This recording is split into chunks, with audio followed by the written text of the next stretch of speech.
Buddha Mitrana Inyanati Iza Taki Panu Veda Buddha Tarana Kisami Dhammo Mitrana Inyanati Iza Taki Panu Veda Dhamma Tarana Kisami Dhammo Mitrana Inyanati Iza Taki Panu Veda Dhamma Tarana Kisami Vapayal Buddha Payashya Tarana Gogoya Huye Kisami Sikapai Dhamantiyaro Vyako Tarana Gogoya Huye Kisami Sikapai Tangan Tangaro Shidumya Dogole Tarana Gogoya Huye Kisami Sikapai Payataya Tangani Dagwa Yerana Tomani Adu Tarana Gontomadu Ah Ninya Babia Yong Yong Gigi Yupa Puzo Kejaya Akakemia Swako Jolo Naibi Aya Alongo Omi Naibadre Tajao Yagani Jajoya Laja Gogo Dhamma Maisi Turo Zeno Yerana Tomani Adu Tarana Gontomadu Ah Ninya Babia Yong Yong Gigi Yupa Puzo Javaro Ông mong đồng đạo phở đồ giám nhà gạo Ý kết tổ chạy đông bà yà xí Dạ gần này đó Dạ ra nà tông bà nền đặc quá Anh nà đó nà đà ngã bà gỗ út thầy thà Mà quế đến để ta chỉ bao nhiêu nè Tông bà chi bà nì Anh lưu đại ca chỉ phía để út đau nhiều Anh lưu đại ca mà chỉ đó xuôi chầu Bao nhiêu nè cháu nà chi yoa nè Anh lưu đại ca chỉ phía để út chết xe Anh lưu đại ca mà chỉ đó kê sang Mà quế đến để ta chỉ bao nhiêu nè cháu nà chi yoa nè Ta anh lưu đại ca phía để út ông lại miệng Ta mi anh lưu đại ca mà đó tí đá ý Ta phía để Mau aka ông Ta mi mà cho yara nà mô cổ mà la vi wenno mi ta suba Lê bia xoa phê cha abadi Jeno jamarodi Tantara woda dokha do modana thaya I tantara wo siye abong ma kilo ya ma miya nei bango Alu de gale u ông lai miye Alu dai ka mali phit de joti da e Kamo ka bawo ka te do ka wai tho ka Oka le phya tantara Ari oka le phya tantara ji ma lup yauk pa ya se so bi Tandi dukha athingara Asin e chan ya nibbaan ji ko ayong pyu pi do Chi ông ghé là để ta ta rồi đôi mà ya ghé là để lúc bùa chi của ya là đâu Parami se varega Dhana Parami Pegan sung che mu di pi luk ja de bo Ý ke to Cha to ha pya ma kau pyauk to ha pya ma sha ta ke to Siranadra dia ri thet ta swa phi u ông lai mien no do ti da e Yakolo Dana the Boji Senway Libi Oda Buddha Tajana Pit Mount Aka on it Parabuddha the Pepper to Yeranamia Goro Tatana Darisa Tatana Amuimia Pivare Ikedo on Limian no Totida E Yakolo Dana the Boji Senway like the Ludo Mingala in Niyakara The town don't yakunase ngaku the bonla than the Yanima Luway. The town don't yakunase ngaku the bonla than the Yanibaro. အလူတော်မင်္ဂလာပွဲကြီးခင်းကျင်းပါပြီဖြစ်ပါကြောင်းဒီတော့ကျွန်တော်လှုပ်တဲ့ကဥအောင်လိုင်းမြင့်အလူတိုင်းကမှလည်းဒေါ်တီတာအေးတို့ယခုလိုပြုတ်ပြုတ်တဲ့မြတ်ကုသလာဖို့ပါကကျွန်တော်များဂိတခရီးတဲ့တွေဖြစ်တဲ့အောင်မောင်းတောင်တာမန္တလေးရွှေပရင်တာမင်းသိက္ခာမင်္ဂလာဆိုင်တော်ဖွဲ့မှာဘဂဝါစုပံမီမကြီးယခုအကြံဖြင့်တာတုတာတုတာတုလို့သုံးချိန်ခေါ်ဆိုလိုက်မရစေလားသူတော်ကောင်းအပေါင်းတို့ခမညာ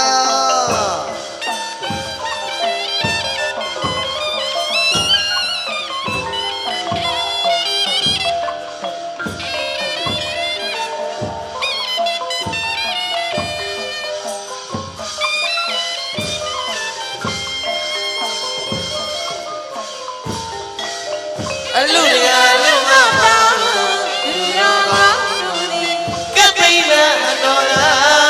ပမပုံတို့ရှိစိတ်လူကိုယ်ရကြည်ပြလူရည်နေကရှိပြီးဒူနီတလာဒါနာတော်တိလာတော်ဘာဝနာတော်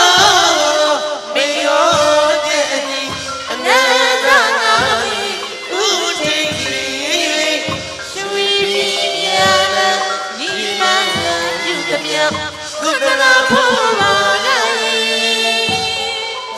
တောင်းဆက်ကြလာတရဝနန္ဒရရပါလိအမြပင်ဝီจิตာရှိနာအောင်မအောင်စုပတနာလူတာရုမောနနာလူနဲ့ပြမကိုစုညတိမဟာပထဝီ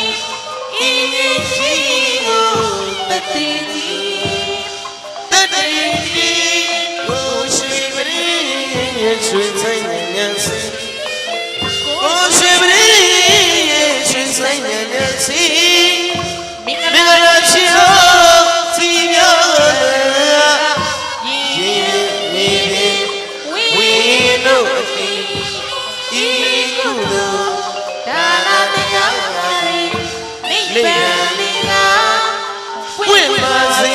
တည်းဤကုသိုလ်ဒါနတရားနေမလီရာဝိပါစီတရီ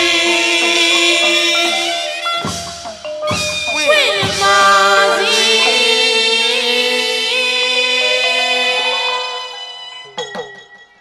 တရီ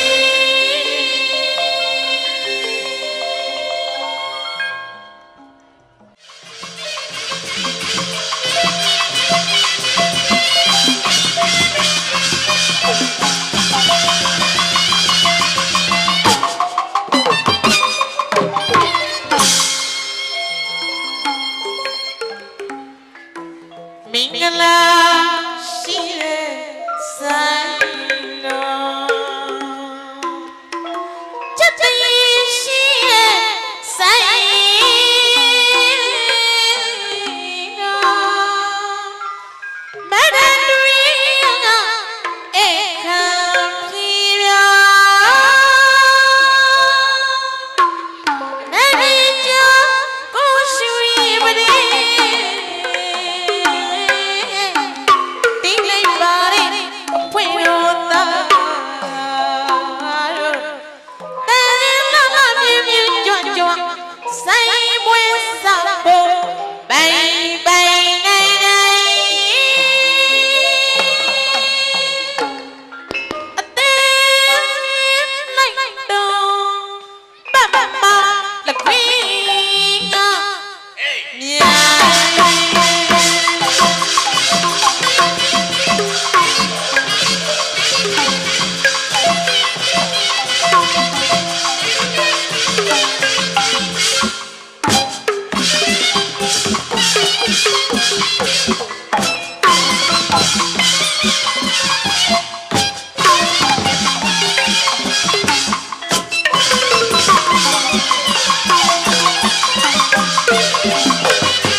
ပြောချင်ချင်ဆိုင်ဝဲသွားမင်းနာ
လှုပ်စား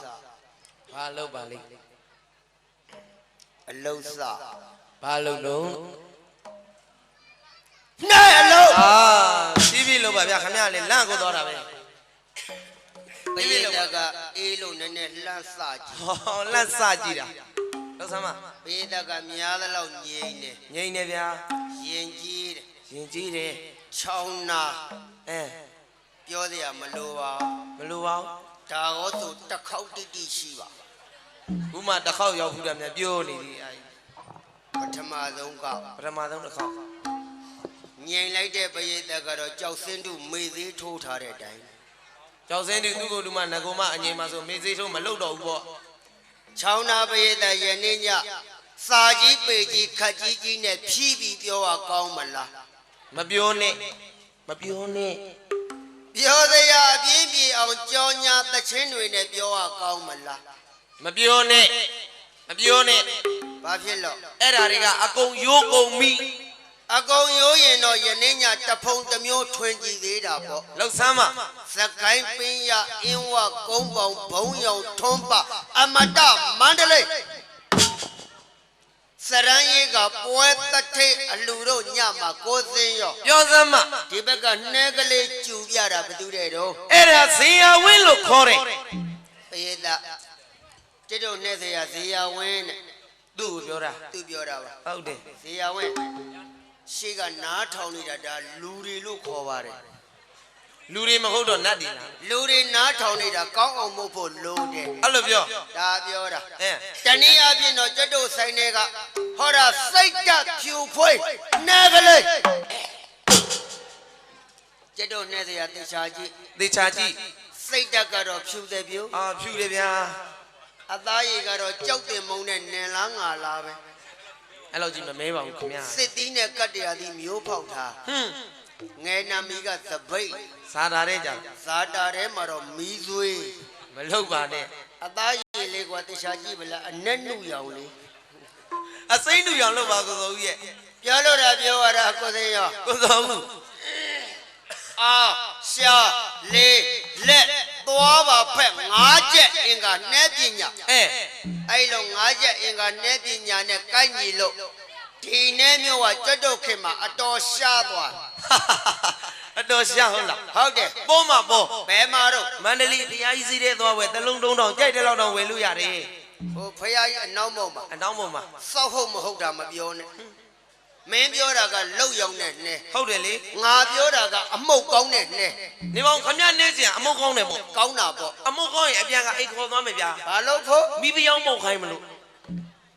နှဲမို့မြည်တာပေါ့ဟာမီးပြောင်းကြီးမြည်ပါမှာ မသိဘူးဗျာအပေါက်ပါတော့မြည်မလားလို့ အပေါက်ပါတိုင်းမြည်မယ်တင်အေရောက်မမိမ့်မကြီးမှုတ်ကြည့်ပါလား ရုပ်ရှင်ရိုက်သွားတယ်မရှိ မ ဘူး တိပဲနဲ့ရှောက်ရှောက်ပြော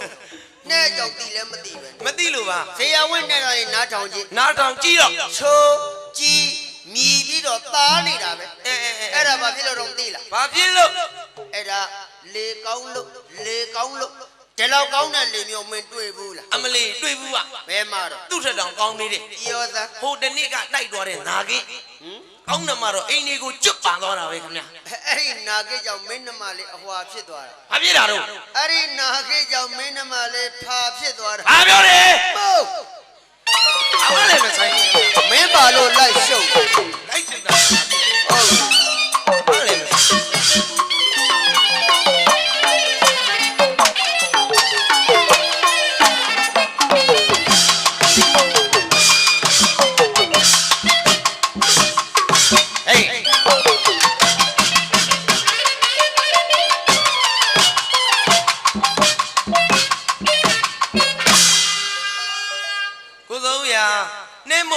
ကြောင်ပြောသမ်းမှာမဟုတ်ကဟုတ်ကတွေမပြောသမ်းမှာနဲ့ မင်းသိမင်းပြောဗလားဘာလို့ငါတဲ့လိုက်ရှုပ် အမလီကျုပ်တို့နေเสียနဲမုတ်တဲ့ဂိုက်ကိုသေချာကြည့် နဲမုတ်တဲ့ခိုက်က ကျုပ်တို့နေเสียနဲမုတ်တဲ့ဂိုက်ကအပီကိုမသွေးအတီလှနေတာ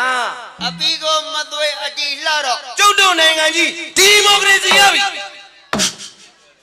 စိုင်းကြီးရင်စိုင်းအကြောင်းပြော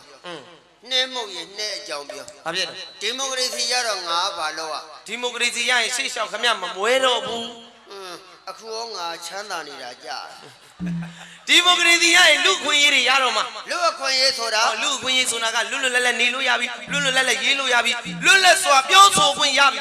လွတ်လွတ်လပ်လပ်ပြောလို့ရတယ် အာကြိုက်တာပြောအကုန်ပြောလို့ရတယ် ရငါအကုန်ပြောမှာ အကုန်ပြော ဟိုတန်ပိုးသေးတွေကလည်းများများကောက်တယ်မှတ်တာ အဲ့ဒါအလေးကျိုးလို့အလေးကျိုးလို့ မောင်းတုံးသေးတွေကဘာလို့ပိုးပို့ကောက် အဲ့ဒါသူတို့စီးပွားရေးပေါ့နော်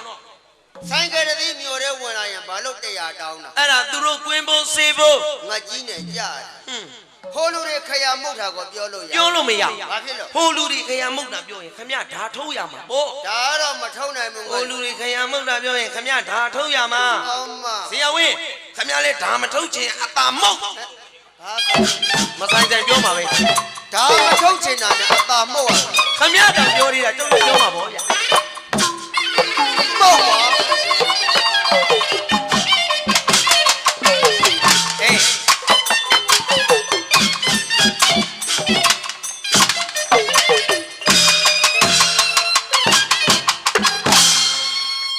ဘယ်သာကျတော့နိုင်ငံဒီမိုကရေစီရပြီတဲ့ ရပြီပြို့ ဒီမိုကရေစီရရင်တော့ဘေးမတန်းရံမခပဲနဲ့အေးချမ်းသာယာပြီးတော့အကျိုးတမှုအမှန်ပေးတော့မှ ဟုတ်ရမှာ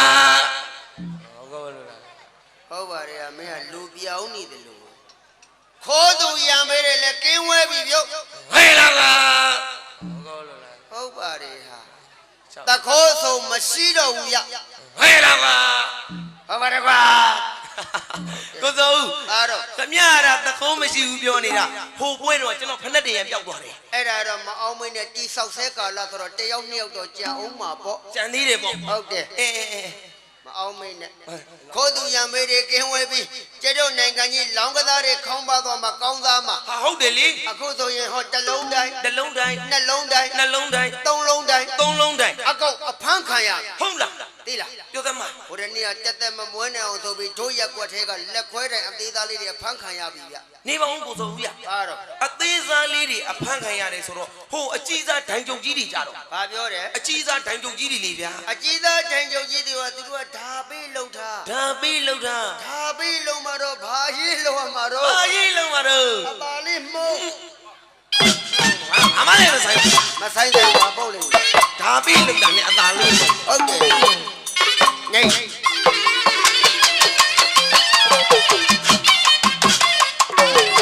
ဟာအေး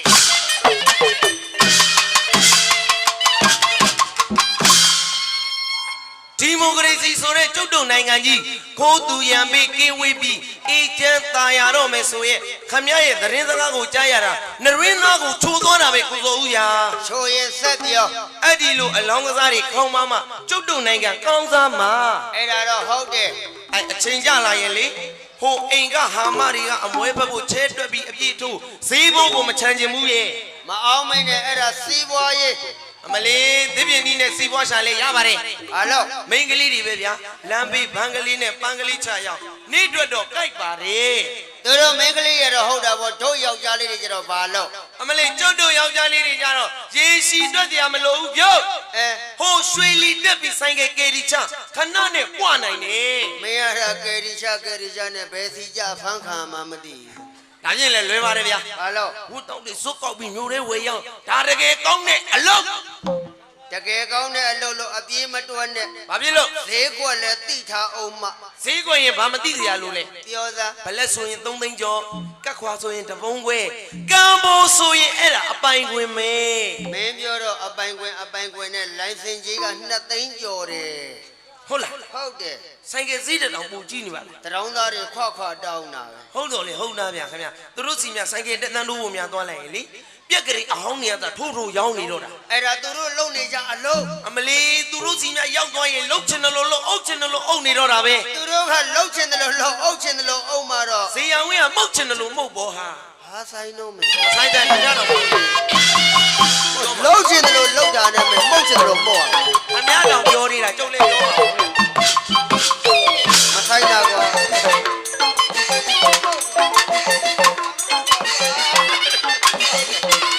ခြာလာ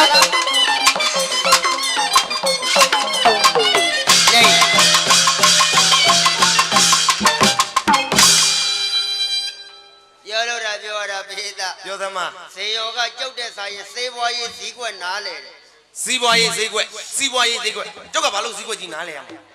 အဲစေးပွားရေးဈေးကွက်နားလေတယ် အဲ့လိုပြော နားလေမှာပေါ့ဒီကောင်ကကြောက်တယ်လေကြီးတယ် ကြီးတယ်ဘာတော့ နာ ဟဲ့လူအသိအဉာဏ်ကြီးတယ် အဲအသိဉာဏ်ကြီးတယ် အဲ့လိုပြော အသိဉာဏ်ကြီးမှာပေါ့သူတို့ကတစ်မျိုးလုံးပညာတတ်တယ် အမလီကျုပ်ပြောရင်ကြွားရရောက်မှကြောက်လို့ပြောပြလိုက်စမ်းပါ သူကဖိုးကဆိုကျောင်းဆရာ ကြောက်ပတောင်းပါ စိတ်အုပ်ကြီးနဲ့ တော်တယ် စိတ်တွေလည်းမွေးထားတာ စီးပွားရေးအနေနဲ့စိတ်တွေလည်းမွေးထားတယ် သူ့ဦးလေးကဆိုပါချုပ် အော်အင်ဂျင်နီယာပါမောက်ကကျုပ်ကြီးလား ပါလိုက်ရင်အချုပ်ထဲကြီးပဲ လက်ထိတ်ကလေးကျုပ်ဖူးကဘာလို့ချုပ်ထဲကြ သူ့အဖေကဆိုနောက်နေ ဟဲ့လူစင်းနေ ဘာမှရှိမနေဘူးရောက်ခမအိမ်နောက်ဖေးအဖီဆွဲနေလို့နောက်နေလို့ပြောတာ အဲ့ဒါအမေကြီးကမွေမပေးသေးလို့အမွေပေးတဲ့ချိန်တိုက်ဆောင်မှာ အဲ့ဒါတော့ဟုတ်တယ် ပြောသား သူ့အမေကောင်းမှဆို9ကျပ်သားလောက်ရှိတယ်ထိုးထားတာ ရွှေဘီကြီးလား ပေါ်ပြီးကြီး ရွှေဘီလို့ပါ ဆွေပြီးကဓမြကြောက်လို့တိမ့်ထားတာ အဲ့လိုပြော သူ့အမတယောက်ကဆိုငတ်မောင်စင်းရော အမောင်စင်းရော မင်းရမ်းကျင်တယ်လို့ရမ်းတန်းတော့ပြီးထုတ်ပေးထားတာ ငွေတုတ်ကြီးလားဟဲ့ ဝလုံးရှိတစ်လုံး ဝလုံးကြီးပါလို့ဖို့ သူညီမလေးတယောက်ရှိသေးတယ် ပြောစမ်းမ နာမည်ကခင်မာကျူး ဩအငယ်ဆုံးလေအငယ်ဆုံးလေ အခုစင်ကာပူမှာ ကျောင်းတက်နေတာ ဒီဇိုင်းစုံနဲ့ line လုံးတာ အဲ့ဒါဖာ ကြိုင်မို့ အဲ့ဒါဘာမှလည်းမဆိုင်ဘူး မဆိုင်တိုင်မုတ်လိမ့်မယ် အာအညမကြမှာသူလည်းဒီလိုပါပါပေးရ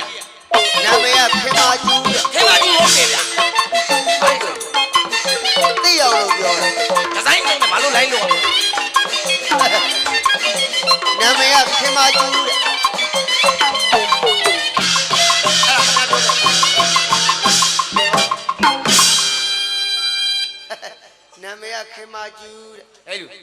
ဗျာတော့လောက်ပြီနော်ခင်ဗျာ ပေးတဲ့တိအောင်လို့ပြောတာ တခွန်းဆိုရင်သိတယ်ဗျ နောက်မပြောတော့ဘူးကွာ မပြောနဲ့ နာမည်ကခင်မာကျူးတဲ့ ခုကိုထွက်လာပြီနောက်မပြောတော့ဘူးလေပြောသေးတယ် သူတို့တိအောင်လို့ပါနောက်တော့မပြောပြီးတာပဲ မပြောနဲ့ နာမည်ကခင်မာကျူးတဲ့ အဲ့လိုမပြောနဲ့နော်ခင်ဗျာလူချုပ်ခင်ဗျာမပြောနဲ့ရင်ကြီးတဲ့ပရိသတ် ဟုတ် ရင်ကြီးပြော ဟုတ်ကဲ့ မဟုတ်ကတွေမပြောနဲ့ မပြောပါဘူးညာနာမည်ကခင်မာကျူး ပိုးဆိုးနေပြီ ဟုတ် တခွန်းဆိုရင်တော့လောက်ပြီပရိသတ်တို့သူ့နာမည်ဇော်ဦးတဲ့ ကျွန်တော်နာမည်ဇော်ဦးပါရာ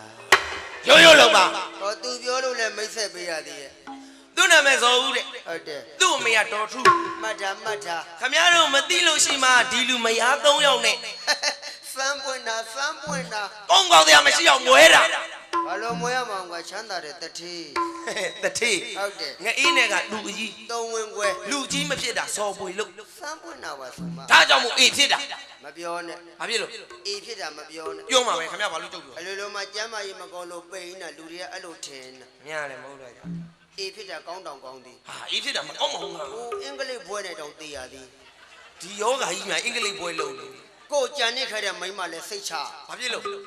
ကိုကတေရော သေရော ကိုမိန်းမအရွယ်ကောင်းလေးဆိုတော့ဟိုလူကကတ်ချင်းဒီလူကလက်တက်စမ်းချင်း လက်သိစမ်းခြင်း အဲ့မှာကိုတိတဲ့ပတ်ဝန်းကျင်ကဘာပြောတယ်မှတ် ဟာရော အေးတော့မင်းသွားမကန်နေပြီသူ့ယောက်ျားအိမ်နဲ့တည်ထားတယ်ဆိုတော့ဘေးကောင်မကတ်တော့ဘူး မ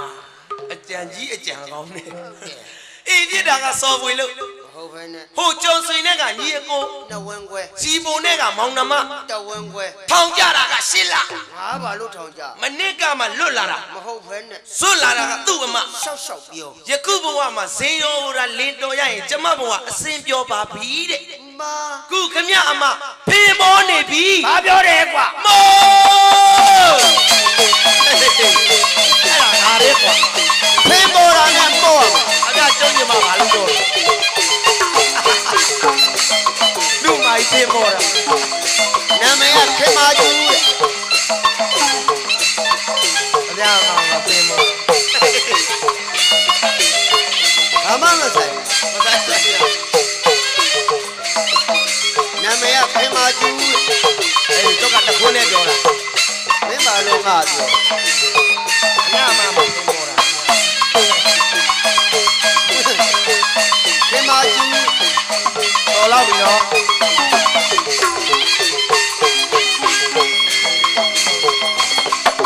ပွဲတစ်ချိန်အပေါင်းရနေကလေးကောင်းတာတကယ်မကြွားဘူးဗျာနေတန်ကဟောဒီပွဲကြံစနာစင်ကြပါပလီပလာတီရီတရာကျုပ်တို့နဲ့ဆရာဆွေးလိုက်တာအယမ်းမင်းဆွဲတာသူ့ဘုံကဗျာ တဲ့ကြ နေနေကအဟုတ်မတော်ပါနေ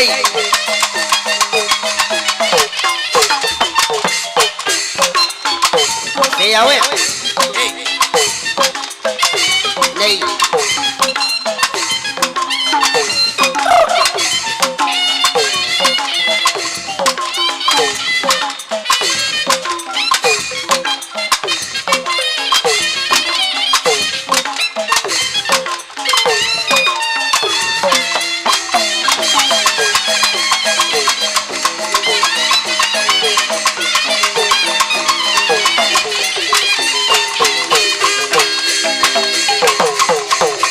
ပွဲတစ်ချိန်အပေါင်းရနေကလေးကောင်းတာတကယ်မချောဘူးဗျာနေတာကဟောဒီပွဲကြံစနာစင်ကြပါပလီပလာတီရီတရာကျုပ်တို့နဲ့ဆရာဆွဲလိုက်တာအယမ်းမင်းဆွဲတာသူ့ဘုံကဗျာမဲဗျာအဟုတ်မတော်မှာ ကိုးကြရောင် မလုံးပါ ခင်မာကျူးတဲ့ ခင်ဗျာတော်လောက်ပြီနော်ခင်ဗျာ ဟောနေတရားဝဲ ဟေး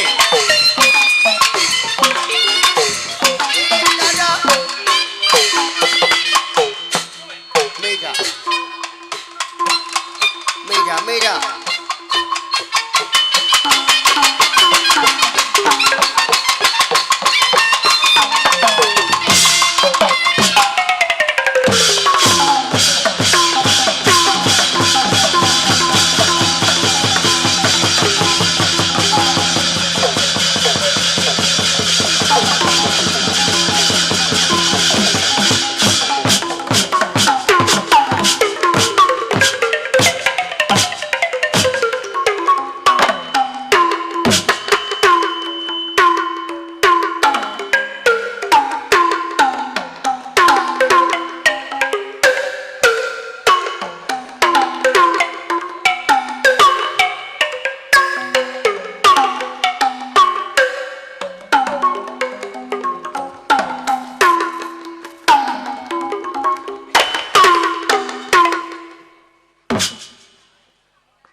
လိုတိုင်းရင်းသားသွေးနဲ့တီဆောက်ဒီလောက်အားရှိတဲ့နိုင်ငံတော်အပိုင်စံပြောပြည်တွင်းအထိဟိုအရေးရှိတဲ့မထီမင်းတမိမေကညာလေးကိုနေရပေးပါလို့တောင်းမှန်ကမဖောက်မပြဘဲနဲ့2015မှာဟောဒီပြည်သူတွေနဲ့လက်တွဲအခက်ခဲတွေကိုကြော်လွှားမတော်မတရားမဲဆွယ်စနစ်ကိုဆွဲဖယ်ပေးဖို့တမို့မဟောဖို့တယောက်တစ်ပါးသိအောင်ဟိုလွတ်တော်ယုံကြည်အရောက်သွားကြပါစို့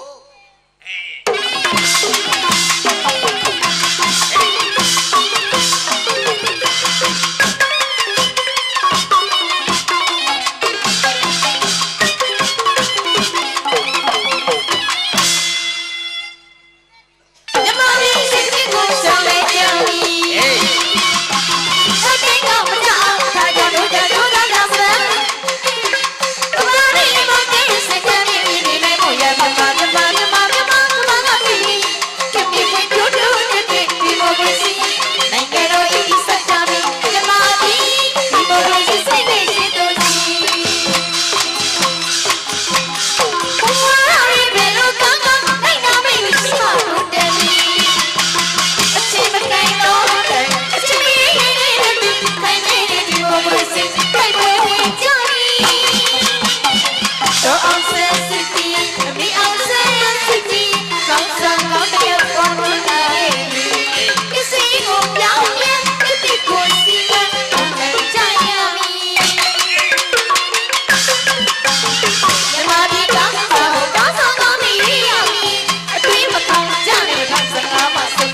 ကြောတဲ့ နားစင်ကြည့်လိုက် နားစင်ကြည့်လိုက်တော့ ကောင်းလို့ကြိုက်တာလား ကောင်းလို့ကြိုက်တာလား စိတ်လို့ကောင်းတာလား တခုတော့တခုခုပဲပေးတာ စကားပြောတော့ကြီးကြီးကျယ်ကျယ်တီးလိုက်တော့လေတောင်တလုံးတောင်တလုံးစားတော့ပေါင်းတဲ့ကကျွတ်ချင်းလိုက်နေနေမှမသိဝဲရဖို့လို့တဲ့ ဝဲရဖို့လို့တဲ့ ဝဲရဖို့လို့လေဗာပြန် ဝဲရဖို့လို့တဲ့ဝဲမြမြရမလူတင်ကြီးမဲ့ရွှေပရင်းမောင်ရဲ့ခံယူချက်ကိုပြောမယ်အမှုပညာသွေးအမှုပညာသက်ဒီမိုကရေစီနိုင်ငံကြီးအတွက်